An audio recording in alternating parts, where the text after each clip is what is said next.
We're gonna And record we're the on. episode because it's time. Hey everybody, welcome back to Death Before Booze. I'm Sam. I'm Jen. Hi, Jen.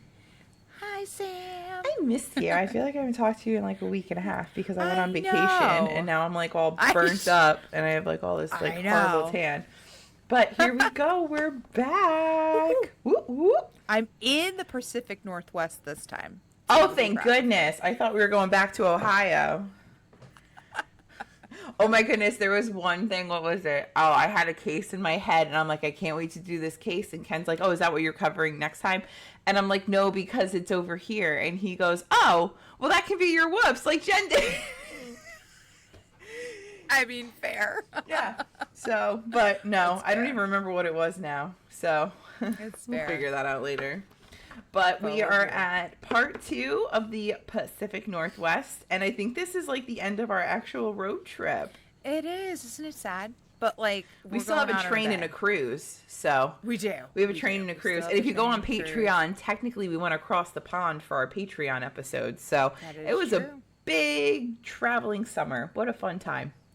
It was fun. Mm-hmm. And like I said, we're going to leave you with some really good ones today. So I'm excited. Very excited. So I go second. Jen, tell me your story. Okay, so I am going to be in Alaska this time. Alaska. Sometimes you forget Alaska's like up there because you know when people just put it kind of on the bottom of the map, it's not really the bottom. It's anyway. Is that like hooked? It's okay. Here, that's like next to Canada. Yeah. Okay, there we go. Yeah. It's like kind of on there. Like you have to go through Canada to get to it. And but I'm going to be talking about Alaska's most notorious serial killer, Robert Hansen, who is the Butcher Baker, as he's also known as. Oh, I definitely thought you were going for what's his name? Israel Keys. That's what I like immediately. No, Israel Keys popped in my head, and I was like, "Oh, we're fucked today." That'll happen, but this one's pretty. Okay, I'm ready. I'm so ready. So Robert Christian Bose Hansen, a mouthful, was born 1939 in Esterville, Iowa. Ew. To his mom and dad, his dad Christian, which is probably why his middle name, and he is the oldest of 2 kids. So there's only 2 kids in this story. So.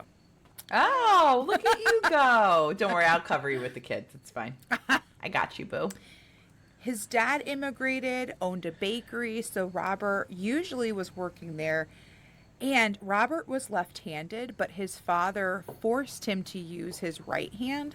So for some reason, and maybe medical professionals can help me with this, it was said that because he was forced to use the different hand, it kind of forced him to have a stutter. I don't know how. It has to connect somehow, I suppose, but I don't know because I don't know. I know when, because I think was supposed to be left-handed, and because in school they just teach you how to write with your right hand. Right, with the right hand. You just learn it. But my mom, she went to Catholic school, and her brother were like, yelled at constantly that they had to write with their right hands. Yeah. Yeah, so they didn't develop result in a stutter. Yeah, my mom doesn't stutter. My uncle never stuttered. So right, it's weird, and I think that's messed up that like his dad was like, but at the time it was a matter of they didn't make left-handed things. They didn't make all of, all the scissors and stuff. They didn't start doing that. So, okay.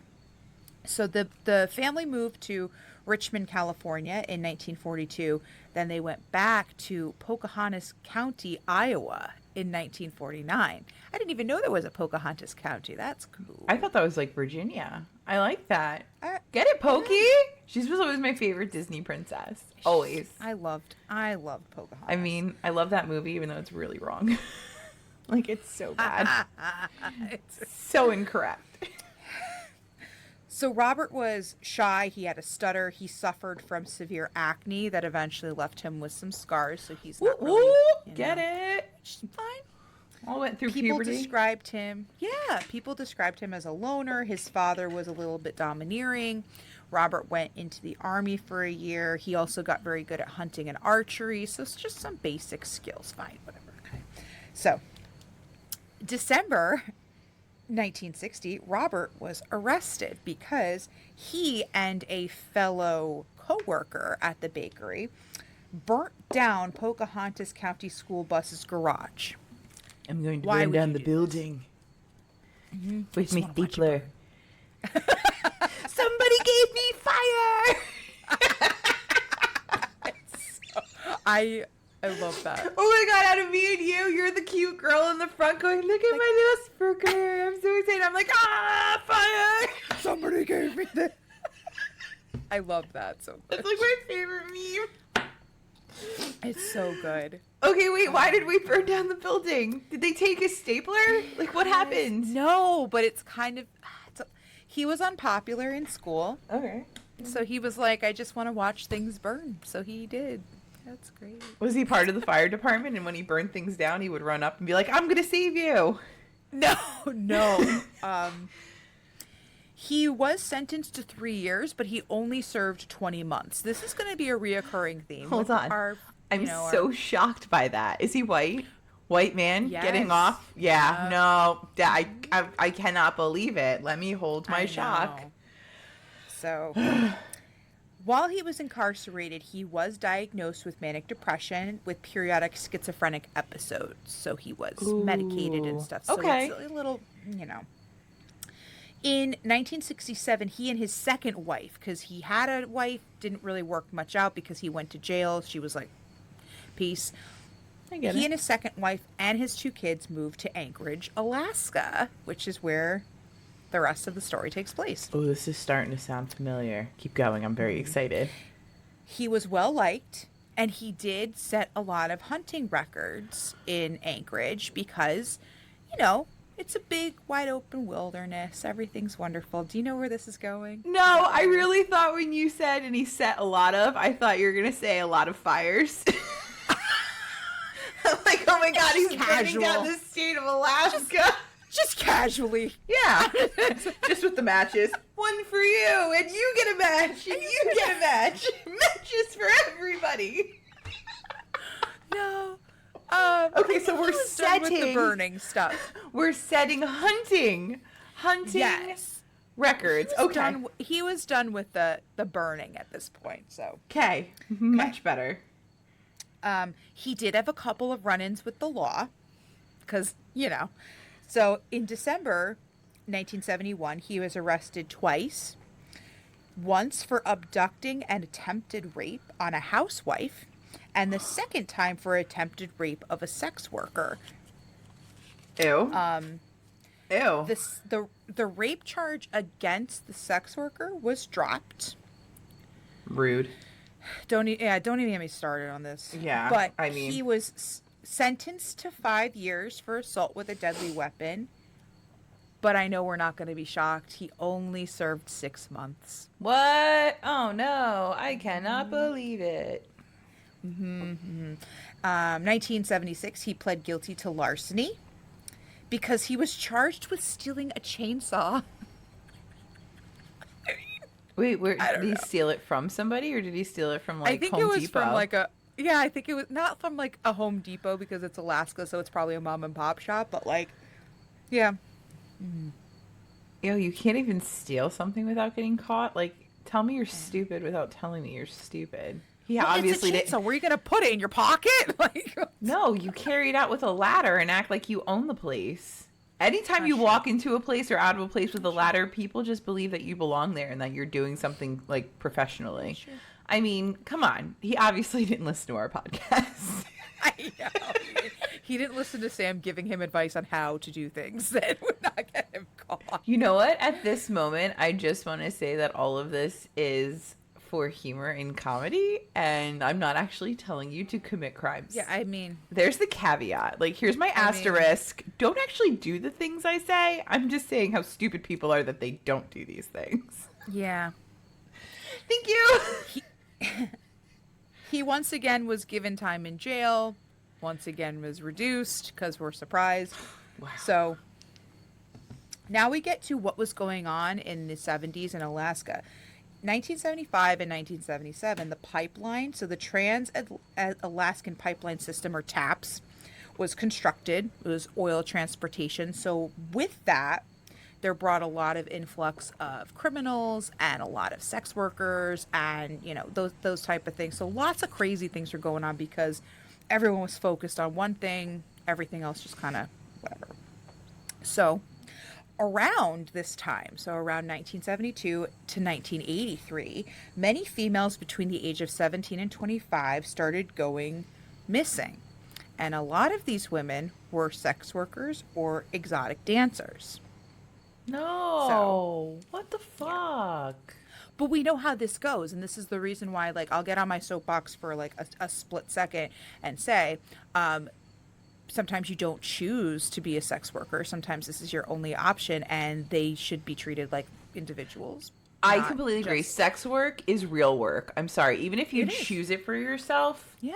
I mean, if you have an OnlyFans, it's if dangerous. you're a foot human, if you like, it's dangerous. It's like any other job. Like, there are risks involved. But if that's what you choose, fuck it, girl, boy, whoever. Go do it. He, she, they, them, it. That's your choice. That doesn't give you a reason to treat them like not a human. And that's a lot of the times during this time period. That's why a lot of serial killers got away with shit because they go after marginalized people, you know, black and brown, indigenous people, people who were considered lower classes, unfortunately, like sex workers. And it just sucks.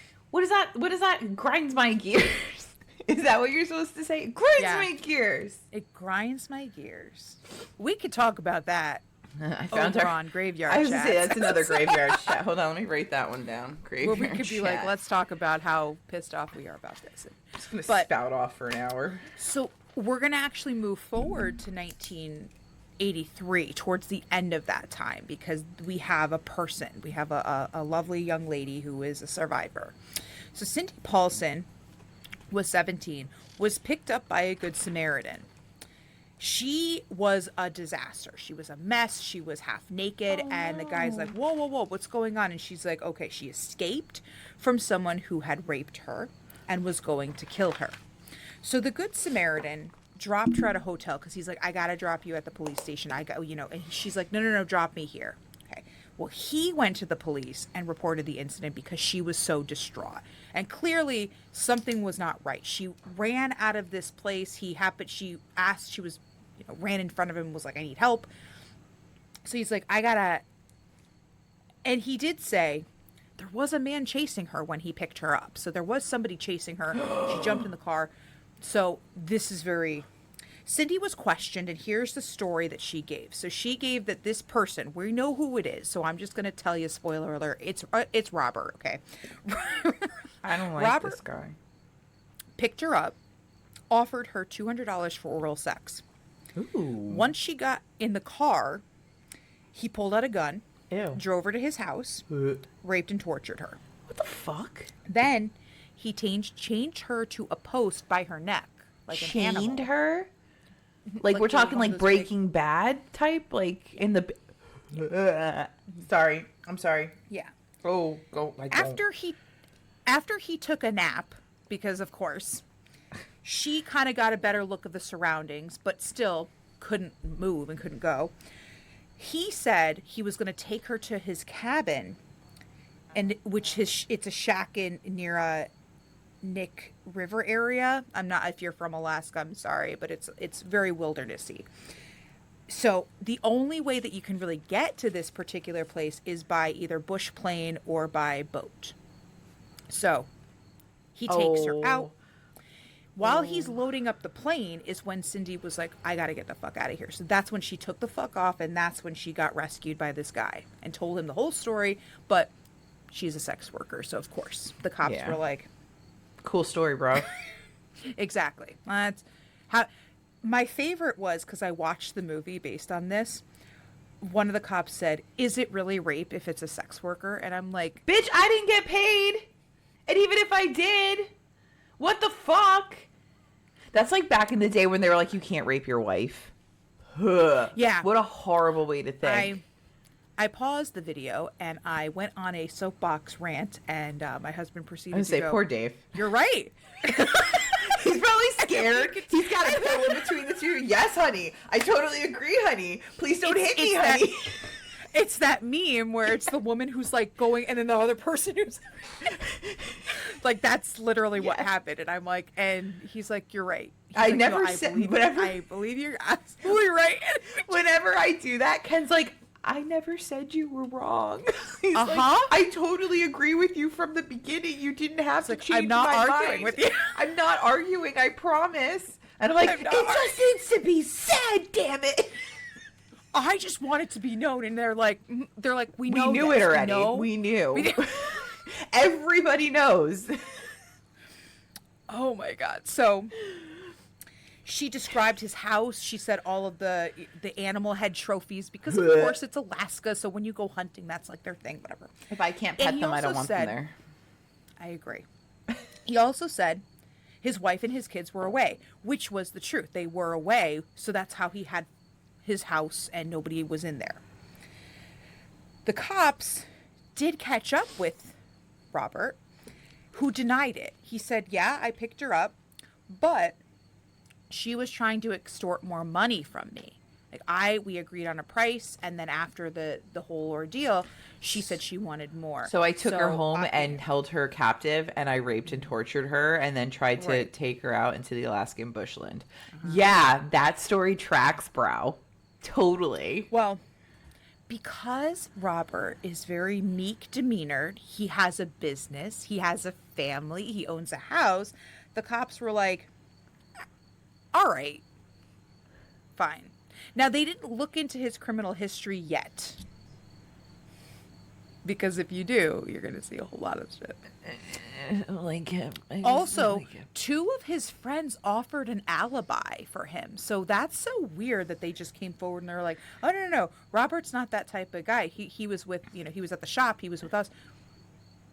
I would Get you friends I like would that. offer an alibi if it was like a Sam, okay? If Sam was like, "Jen, just tell the cops I was there," I'd be like, I mean, fucking yeah, she was here. girl, We I were got watching you fucking too. horror movies, and I would go. I She would had a stretch total the story asthma out. attack because of my 3 cats. She'd take her inhaler like 3 times. Her eyes were so swollen shut. I don't even think she'd know how to stab somebody. Like, girl. I would stretch it. Yeah, absolutely. So I guess it makes sense that two of his friends would, but at the same time, he didn't ask them. It just kind of was like, "Oh no," because they didn't believe. He's a family man. He has a business in town. He has a bakery. He has, this isn't the type of guy who would do this thing. Bro, have we seen all the serial killers? Like, I mean, the 70s were like the time to be a serial killer. It was the time. What a time to be alive and a serial killer.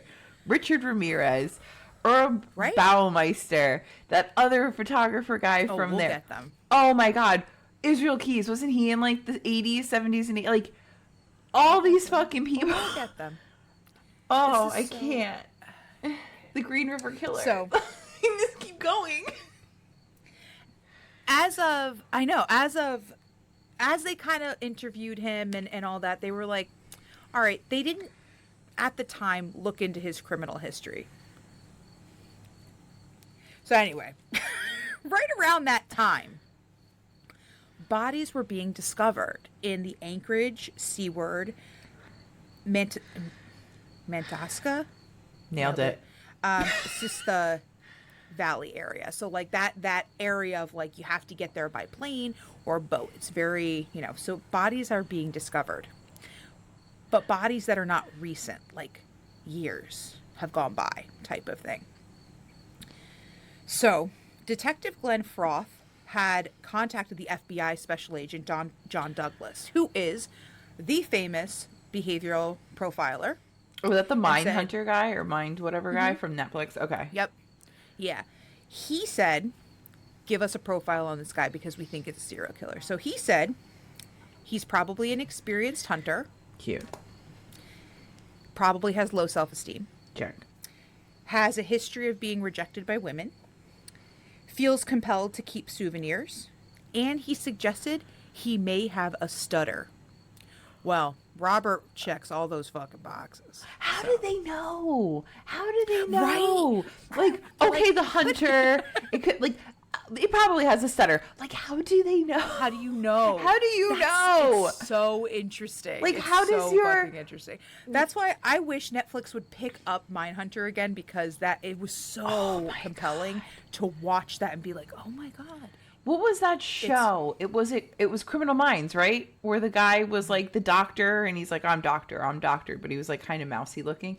Like, all I ever picture is him, that dude, in front of the Charlie Day wall with all the red lines, and how he can just spout off, it's this, it's this, it's this, it's that. Like, how the fuck do you know? It's so insane. And how right on they are. I feel so seen and so violated at the same time. Right? So, Detective Froth contacted Cindy because she was someone who had just gone through this type of ideal, and he's like, this seems like a pattern. Plus, they did find Hansen's criminal past, so they do realize that he has a little bit of a trouble, keeping it in his pants and a little bit of a stutter.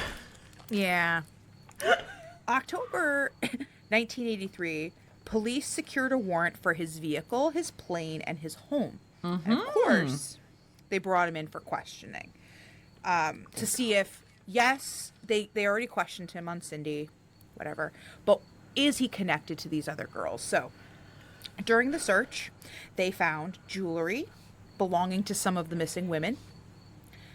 In his attic, which it was interesting because it was there, but it's kind of like a secret box area where it's almost like he didn't want people to find, was a .223 caliber Ruger Mini 14 semi-automatic rifle.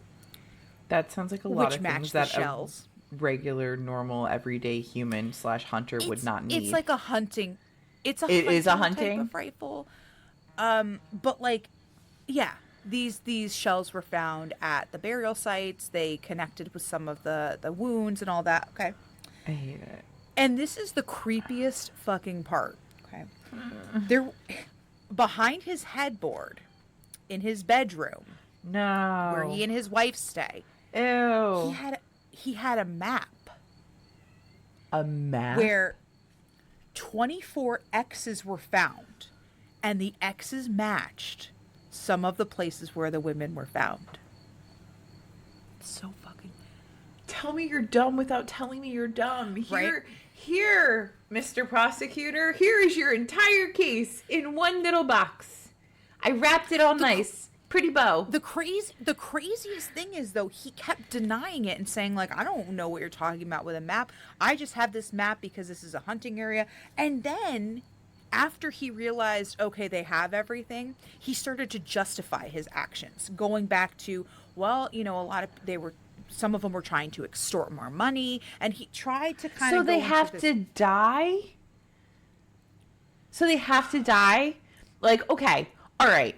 Let's go down this path for like a second. Okay. So you hire a sex worker, she gets in your car. Cool, great, grand. Congratulations. You finally got a girl into you. So you agree on a price. Whatever price you said, $50, $100, $200.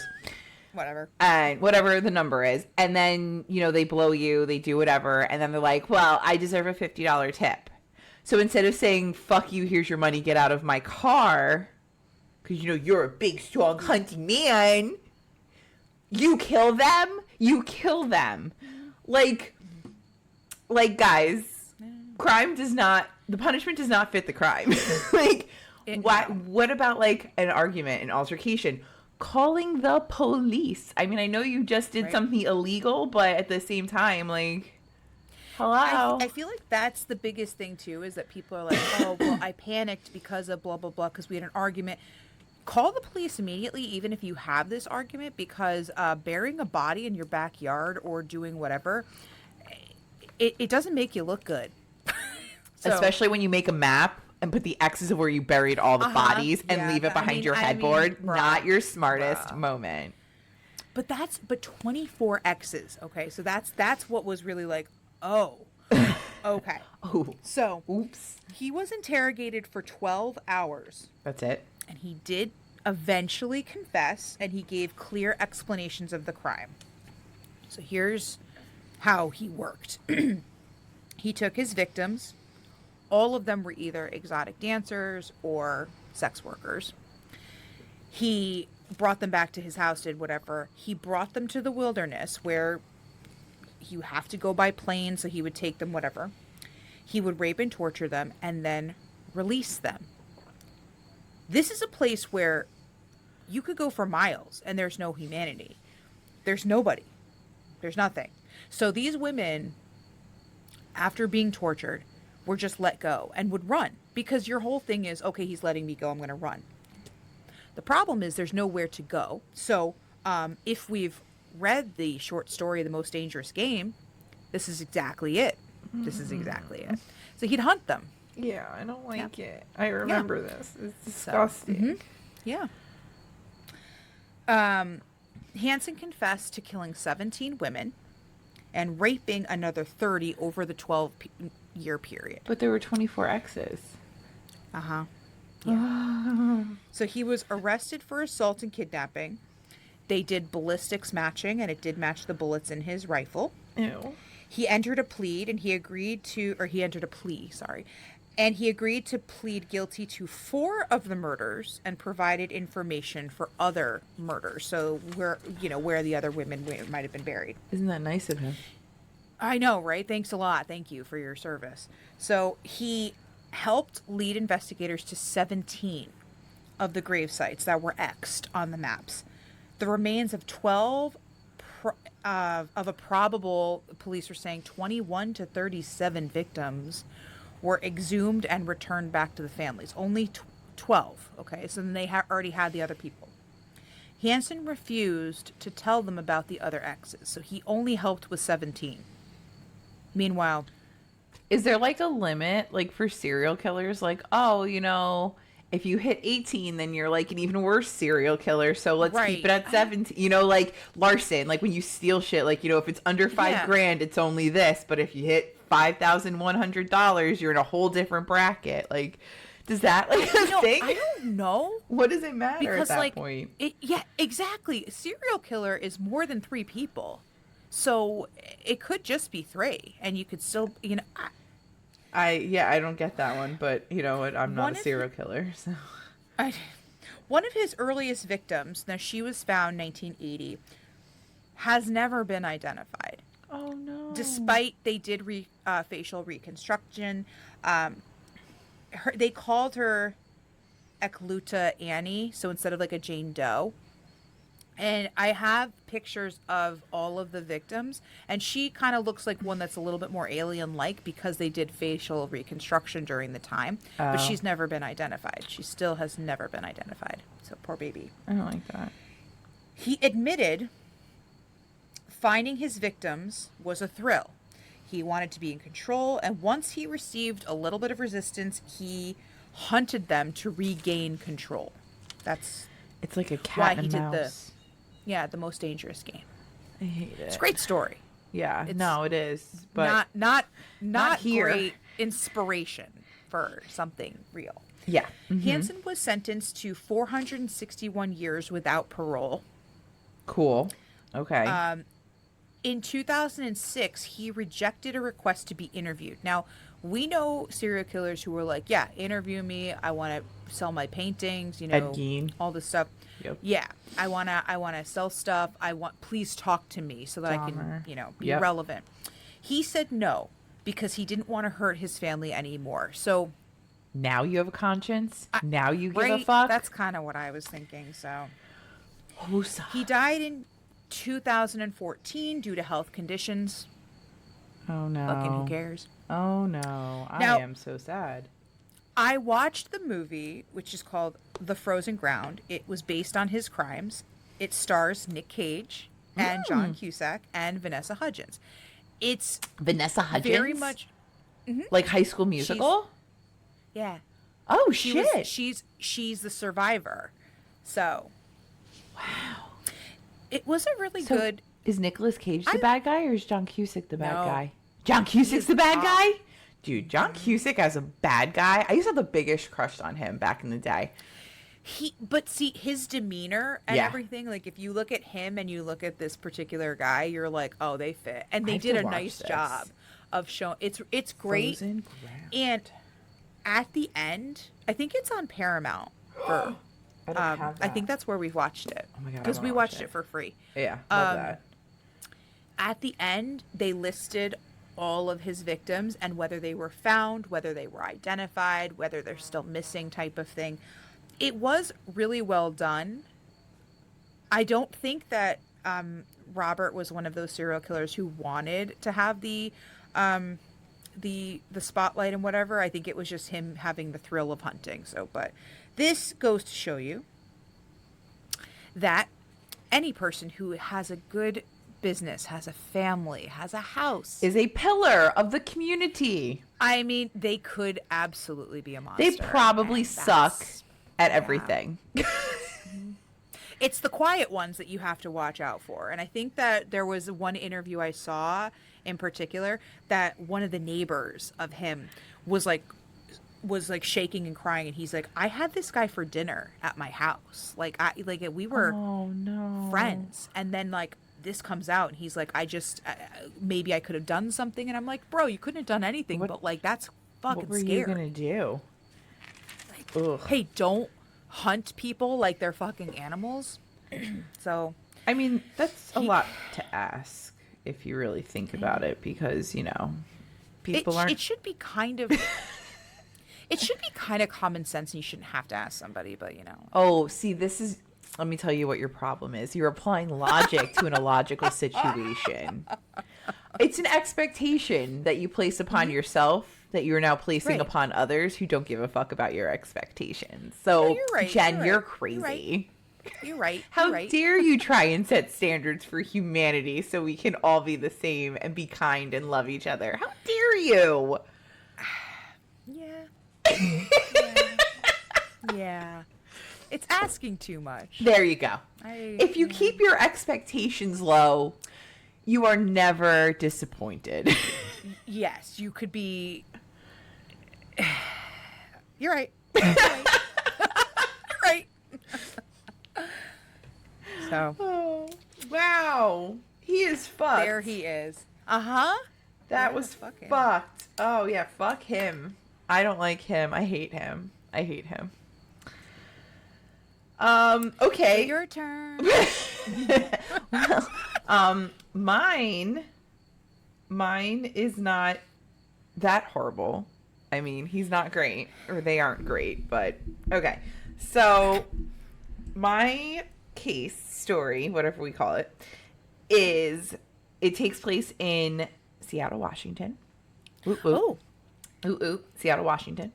And this is the Butterworth building, now known as Kell's Irish Restaurant and Pub. Huh. Okay. So we're going to start with our buddy Edgar Ray Butterworth. So he was born on March 3rd in 1847. He had like a million jobs. I'm going to be honest. Like, this guy jumped around. Like, he had this job, that job. He like at one point took bones, like animal bones, and like sold them. He had some sort of little like mom and pop shop. Then he started building furniture. And one day he's like going from point A to point B, and he meets this poor downtrodden human who's like so sad, so crying, like, oh my God, such and such in my family passed away and I don't have a coffin to bury them in. Like, they're in one of those desolate places in like, wherever. And he's like, oh my God, let me help you. So he uses his wagon that he has, and he takes some of the wood off of his wagon. And because he's a furniture builder, he kind of like builds this guy a coffin, like, out of the goodness of his heart. That's nice. Yeah, he's not that nice of a person. But, in this instance, he did a nice thing for another human. Okay. So he used his skills to like do this. And from there, he's like, what if I like sold coffins? Like this, like I'll still do furniture, but I could sell coffins. It's like another thing. He's really just chasing the buck after this. Like, this was his idea, and he's like, light bulb, this is what we're going to do.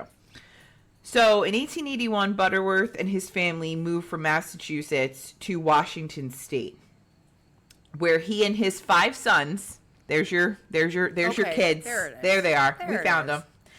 Where he and his 5 sons go into business together, and they create E.R. Butterworth and Son Mortuary Services.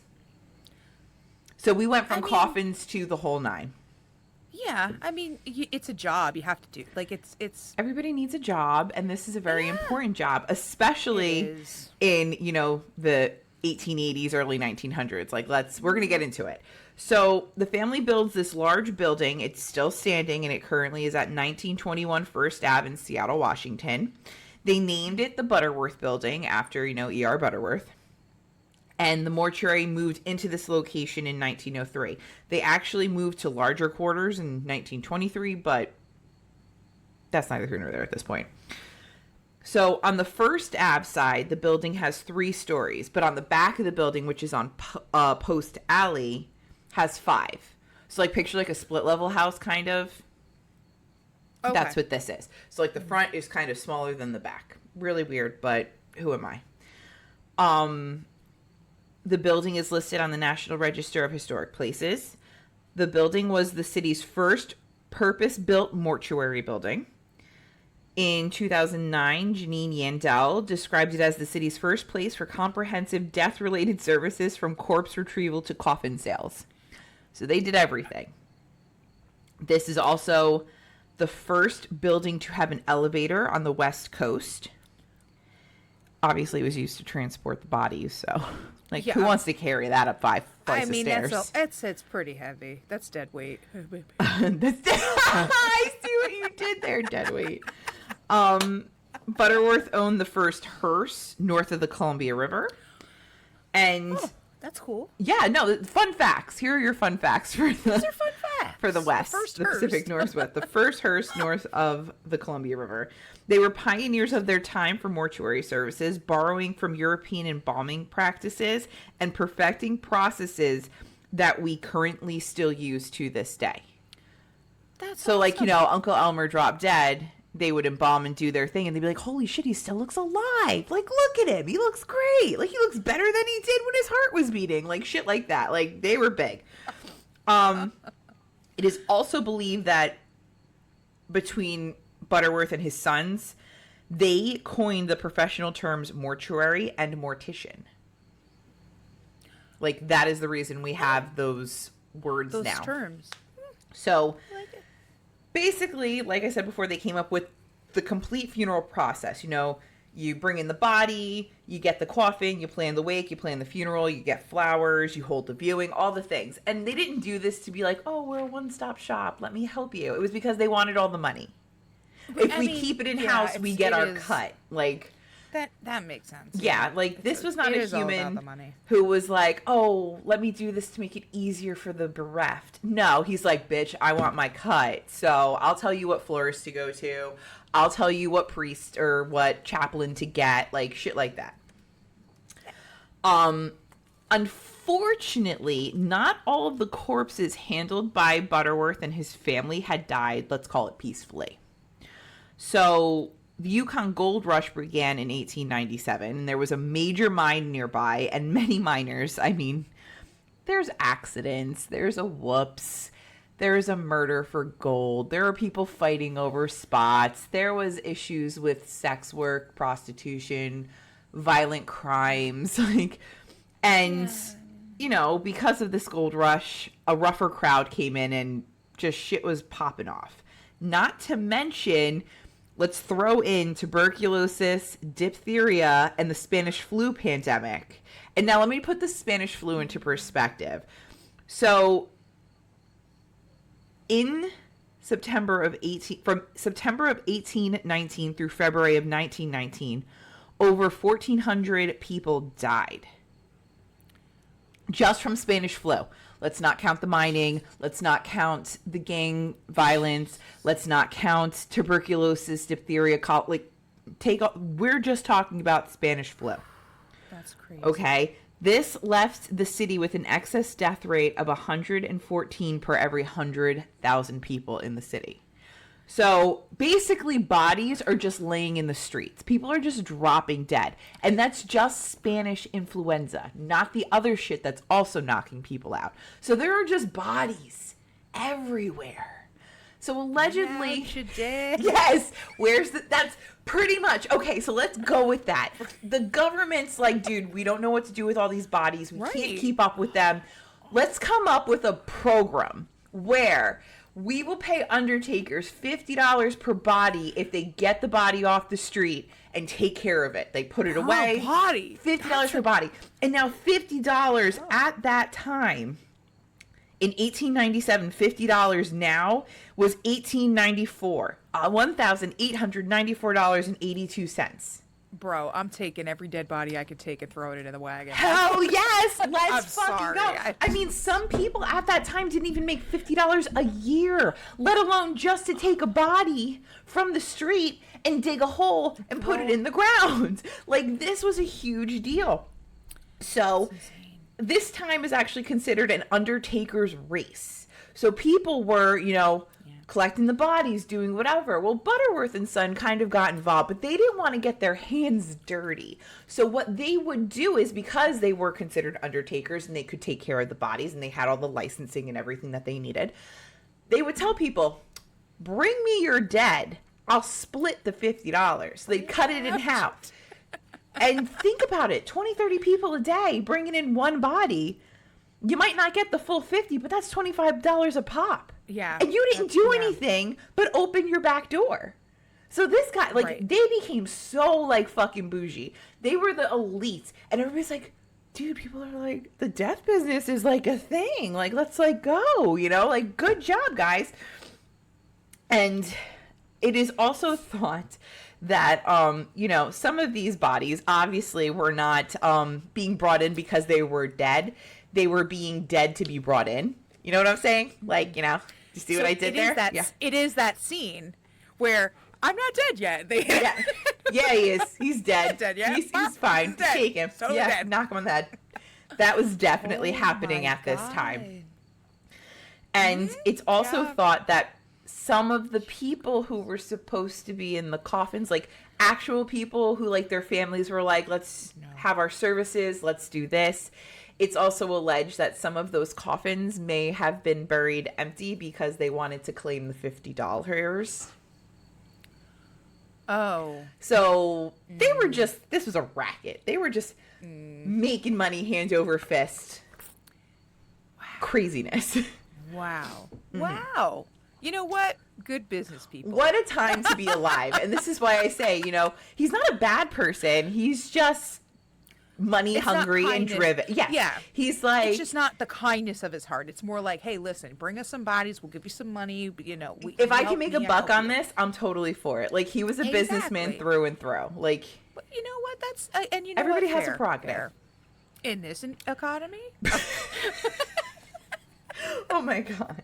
So at this point, I want to bring up quote unquote Dr. Linda Burfield Hazard. Now you did the quotation. I did the little quotes. You did quotations. Quotes.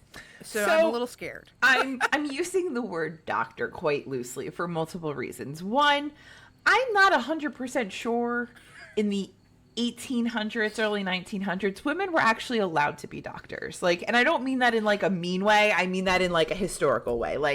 We couldn't vote. We couldn't have jobs. There's so many things we couldn't do. How the fuck is this woman a fucking doctor? That's number one. Mm-hmm. And then I'm actually going to call her a fucking quack, because this woman believed that you could cure people by starving the disease. So Hazard developed a fasting method that she claimed was the remedy for all matter of illness. So because you were ridding the body of toxins during her cleanse or fasting or whatever we want to call it, whatever the imbalances that were in the body would figure themselves out, because the good would stay in, but you're fasting out the bad. She actually wrote 3 books about this. About her Amazon. This is an Amazon. It's definitely. I published my own book. Yes, I am on Amazon. I published my own book. She also established her own sanitarium called Wilderness Heights. And now, as we all know, because I've talked about many sanitariums and whatever, that's not what that is. That's not what we do here. That's not a sanitarium. No. But her her hospital that she created is in Oala. There we go. Oala, Washington.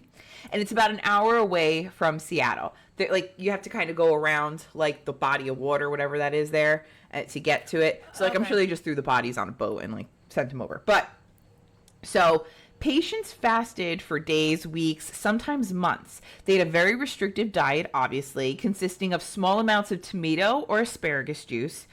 Occasionally, if they were good, they'd get orange juice. And then they were subjected to regular enemas. Ew. Just, ew. Like, it's one thing to do, like, an enema in general, but can you imagine, like, an asparagus juice enema? Like, what are you even enemaing at that point if you have no solids in Nothing. you? Like, there's nothing. It's just, like, ew. This sounds like a really bad, like, diet, you know, that like, a freaking bodybuilder would be like, hey, you know what's really great? This sounds like an infomercial in the 90s. Buy my fasting enema juice, and you'll lose 20 pounds overnight. Like, call in the next 5 minutes. We'll send you 2 bottles. Like, that's what this really sounds like to me. It does. So, the patients that survived, you know, the few that survived, publicly endorsed Hazard's methods. And they were like, this is amazing. I feel a million times better. This is great. But dozens, if not hundreds of people died. And this is the best part. Hazard would claim that the deceased had succumbed to an undisclosed or undiagnosed illness like cancer or psoriasis. So obviously it's not my fault. There was something that they didn't tell me they had, and, you know, my treatment doesn't cure cancer or psoriasis. But I'm a doctor, and I didn't know that they had these problems to begin with before I put them on my program. Throw that out there. Most of the residents in Oala refer to the sanitarium as Starvation Heights. And so this is where we really get into it. So in 1912, Hazard was convicted of manslaughter for the death of Claire Williamson, who was a wealthy British woman. And her sister came over from Britain to secure treatment from Hazard. When she passed away, Claire weighed less than 50 pounds. At the trial, it was proven that Hazard had forged Claire's signature on her will and had stolen most of her valuables, a practice she had perfected while treating her patients. Williamson's sister, Dorothea, was also receiving treatment. Like I said, they went together, and it's thought she only survived because a family friend showed up just in time to remove her from Wilderness Heights.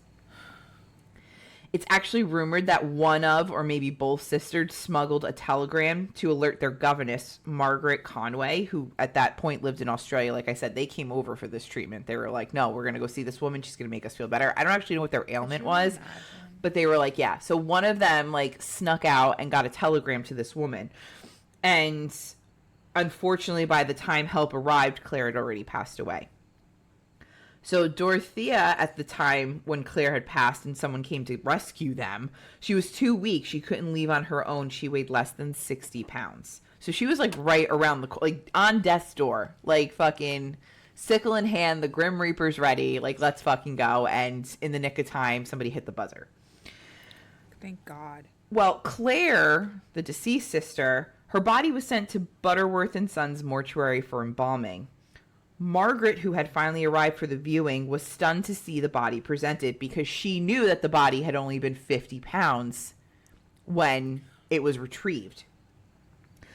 She said the body looked like it belonged to another person completely. The hands, facial shape, and color of the hair all looked wrong to her. And although it was never proven, the story that went around was Claire's body had been cremated and another body had been used in place at the wake and funeral to help hide the evidence of the starvation. And it turns out that most of the deceased patients from Wilderness Heights were sent over to ER Butterworth to take care of. So, wow. Yeah. Dorothea later testified against Hazard at trial. Hazard was sent to prison for 2 years, and the mortuary was not convicted of any wrongdoing at all. Because you can't prove they did anything, I guess. Yeah. So let's get to the ghosties now, because this is what we're all really here for. I mean, all of that was fun and crazy and what the fuck, but the ghosties are what we're here for.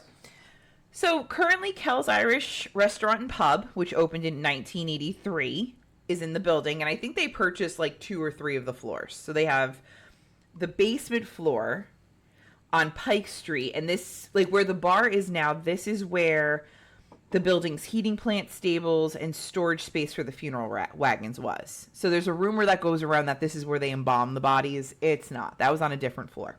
I mean, they could own the floor where the embalming stuff was, but where the restaurant is, that's not a thing. So the restaurant is run by a brother-sister duo. Their names are Patrick and Karen.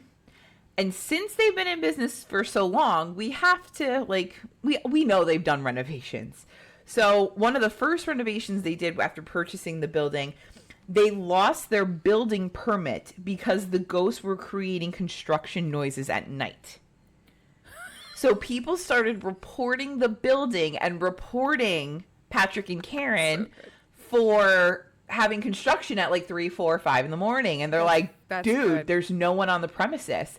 And the city's like, cute story, bro. Fuck you. And they had their permit revoked for a whole year. They couldn't do any renovation on the building for a whole fucking year. During a different reno, a foreman for like the job, like the construction people, was taking progression photos, you know, to show, hey, look, we actually did work today. Like, you see what we did here. Right. And in the middle of the picture, when there was nobody in front of the picture, like nobody should be in the frame, there's an older gentleman. He has dark sunken eyes. He was very pale, and it looked like his mouth had been stitched up. Oh. Don't like that. I don't like that. There have been numerous reports of unexplainable noises within the walls, like inside the walls, and we're not talking like rats and mice or anything like that. Like, you know, it's a restaurant. I know that they could be there, but like it's a restaurant, you know. It's not that. It's not that. Many people have claimed to experience feeling uneasiness when left alone in the building, particularly at night. And many say they have a feeling that they are grieving or that they are in a funeral parlor. Like, you know that creepy feeling, like, even if it's like a loved one, when you first walk into a funeral parlor, you're like, shit, I know where I am. Like, people get that automatic wave of, I'm in a restaurant, but I have the funeral feeling. Like, I should be grieving. I should be melancholy. I should be sad. Like, that's, like, you walk in the door and you get hit with this feeling. Oh. Visitors have reported feeling sudden drops in temperature, hearing disembodied voices and whispers, mainly a woman's voice. She's also been heard crying loudly near the bathrooms. I mean, that's where I go to cry on a bad night, so I totally get it, girl. Yeah, no, I get it. But was the bathroom something before? Like, I'm not really sure. I mean, it's not really in the bathroom. It's like in the hallway to the bathroom. Like, she's running from wherever she was to the bathroom, and they hear this crying. People sense a presence watching them. There are spontaneous loud bangs. Glasses slide off tables and bars without any apparent cause. And I'm not talking like the condensation makes your glass kind of move. I'm talking with force. Like the bar rescue logo where somebody's hands there and they throw it into the, like, that kind of moving. Silverware will levitate. Mirrors shatter spontaneously. This one pisses me off. They will clean the windows, and like 5 minutes later, they'll come back and there are muddy handprints on the windows. And like, bitch, I just fucking cleaned. Like, are you serious? Bitch, please. No, I don't. No. Don't make me do work twice, okay? Smarter, not harder. Plaster falls from the walls with unsettling frequency. So, like, this is a well-maintained restaurant, and like the ceiling kind of just falls out sometimes. Cool.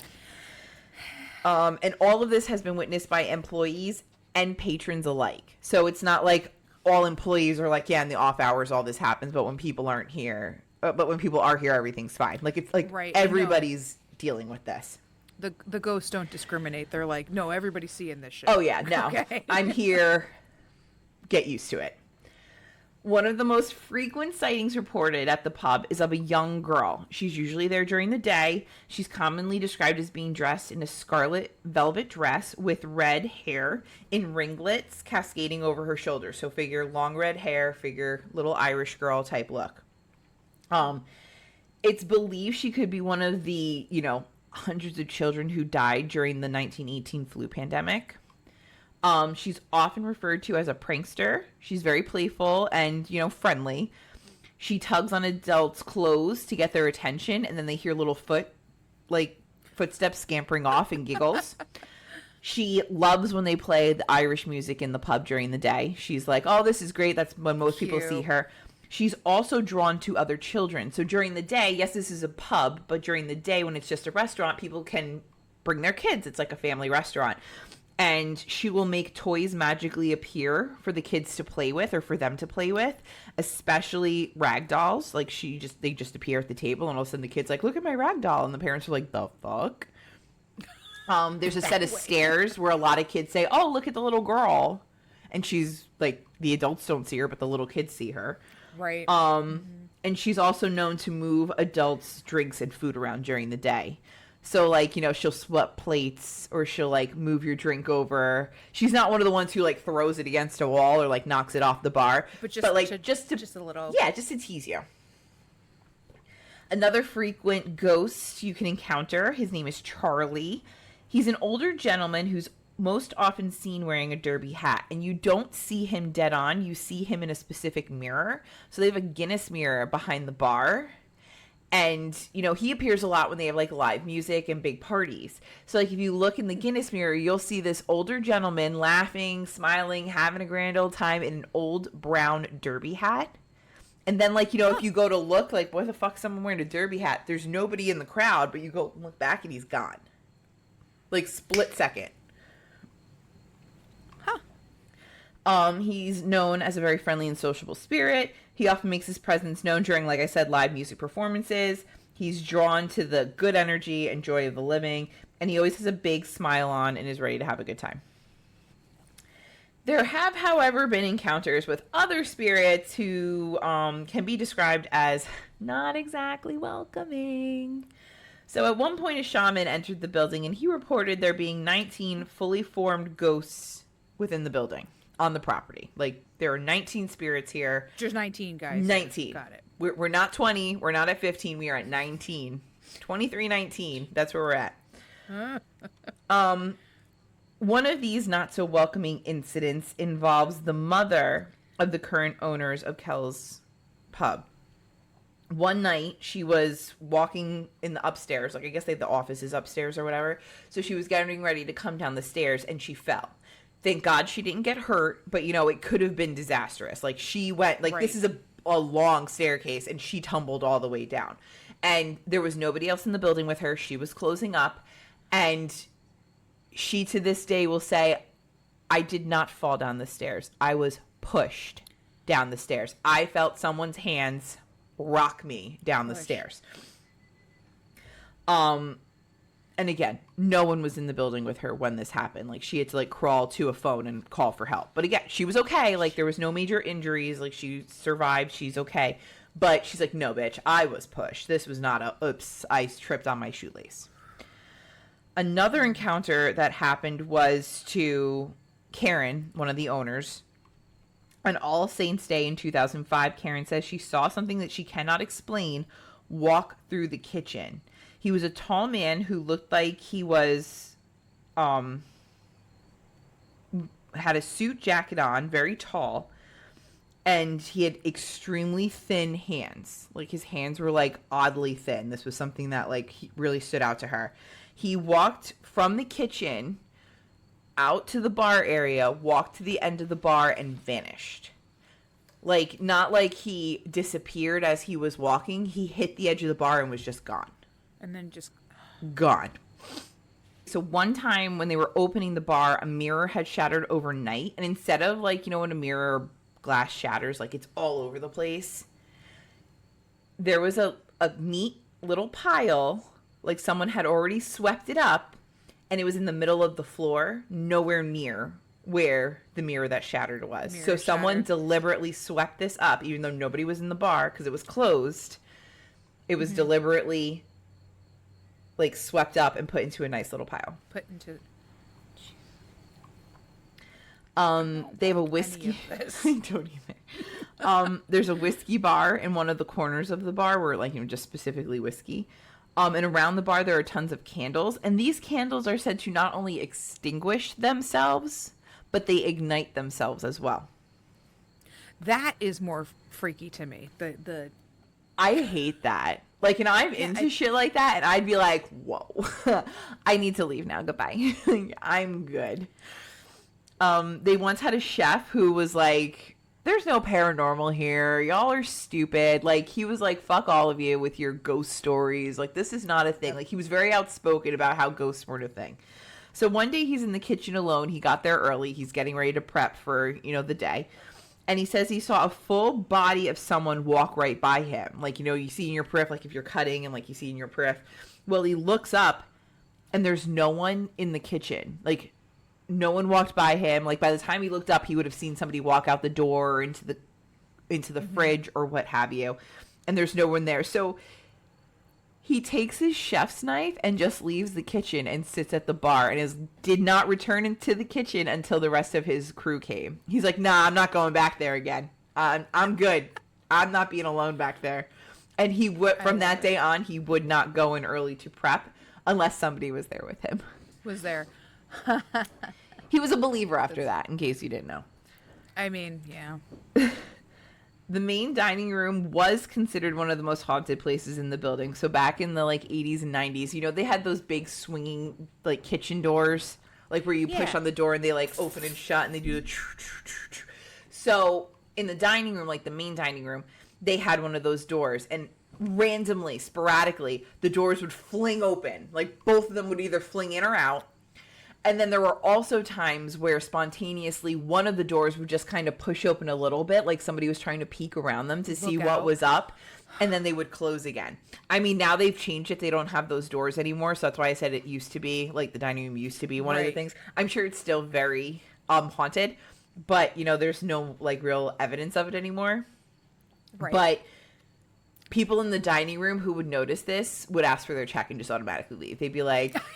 The fuck was that? And the waitress would be like, oh, it was a strong breeze. And they'd be like, fuck you, give me my check, I'm out. I'm not dealing with this. That's fair. So my final little bit here is in 2010, our favorite ghost adventures visited. I'm Zach Bagans. They got the usual footsteps, inaudible whispers, shuffling sounds, mostly residual type noises. The EVPs they received were get off that thing, looking for my child, get me out of here, they have a bomb that'll hurt you, get us hazard, do something quicker, and stop it. But the creme de resistance that they get in this episode, they take a snapshot of the staircase. So this is the staircase where the mom fell down and the kids see the little girl. And up in the top corner, to me, it looks like a little troll. It's this little square portly thing. It is a being. It is a something. I mean, it could be a kid. It could be a whatever, what have you. But it's this small little thing. It's on the blog, so go check it out. At the top of the stairs in the corner. And it's just sitting there on the stairs staring at the camera, looking back at the camera. Oh, Jesus Christ. And it is on the blog, so make sure you go visit it. And that is the Butterworth building / Kell's Irish Restaurant and Pub in Seattle, Washington. I like the history behind all that. And I'm curious to go, but at the same time, I'm also like... There's a pub in Mystic we should go to. It's haunted. It's a little teeny tiny place. I've never been there. I think it's called Reds or something. I could be wrong, but somebody told me about it the other day, and I was like, oh, I could go there. That sounds fun. Well, but yeah. What have we learned? What have we learned? Don't be an asshole. I mean, I think I learn that every Yeah. week. I actually learned a lot from your story historically and how people would get paid $50 to just transport bodies. And, you know, I mean, it's a thing. I gotta Like, tell you, if it was like today, I can't say that I wouldn't go out and find a couple dead bodies every week and be like, okay, Right. here you go, give me my money. you like, know what? $1,300 is not a bad gig. It's not bad. It's like, it's a pretty good paycheck for like just one thing. I know, And like it's only one. I only need a couple of those, and Yeah. like your month is You get set. a nice extra. Yeah, I mean, I wouldn't hate that. You could literally do one a month and be like, awesome. Yeah. I would dig a hole for $1,300, especially if I don't have to kill them. Like if I just move the body. Yeah. I mean, I get it.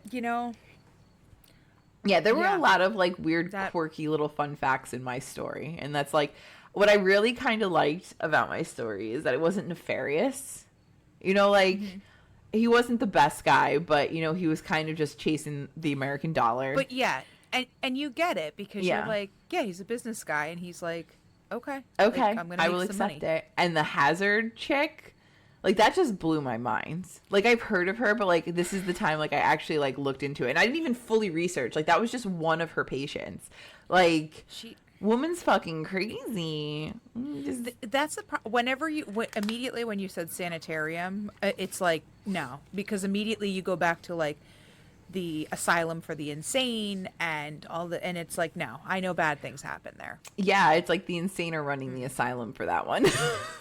Yeah. Like Anyway, so thank you for joining us on our road trip because this was our final stop.